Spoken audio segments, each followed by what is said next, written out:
Штипе пред можноста да следи елитна кошарка. Откако кошаркарски клуб Чаир не ги исполни условите за надпреварување во Суперлигата за сезона 2026-2027. Според информациите на Емнет телевизија, кошаркарски клуб Соколи од Штип ќе се пријави на отворениот повик од Кошаркарската федерација на Македонија за учество во Суперлигата за следната сезона, зашто потврди од штипскиот клуб од каде не посочи дека ги исполнуваат условите и се надева дека ќе бидат избрани за настав во елитното друштво.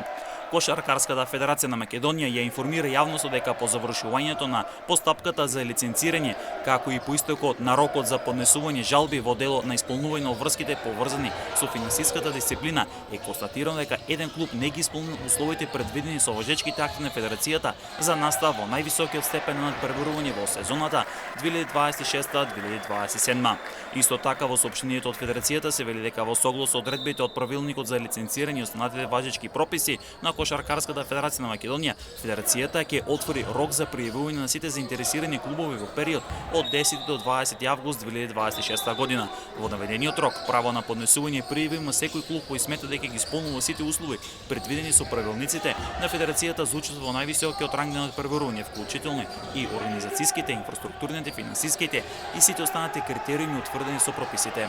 Воен од КФМ информираат спортската јавност дека, согласно важечките правилници на Кошаркарската федерација на Македонија, фактот што еден клуб не ги исполнил условите за лиценцирање не создава автоматско право за промоција на среднопласираните клубови од првата лига. Тоа е така бидејќи првопласираниот клуб од првата лига кој според спортскиот резултат стекнал право на настав во Суперлигата не се откажа од тоа право и ќе биде дел највисокиот степен на надпреварување во сезоната 2026-2027. Поради тоа, доколку некој од останатите клубови од првата лига сака да конкурира за учество во Суперлигата, покрај исполнувањето на сите останати услови пропишани со правилниците на федерацијата, ќе треба да ја прифати обврската за уплата на лиценца во соодветно претходно утврден износ согласно важечките прописи. По истекот на рокот за пријавување, комисијата за лиценцирање ќе изврши проверка на исполнетоста на сите услови од страна на пријавените клубови, пошто управниот одбор на Кошаркарската федерација на Македонија ќе донесе конечна одлука согласно важечките прописи. По 20 август ќе биде познато дали Штип ќе биде дел од кошаркарската елита на Македонија.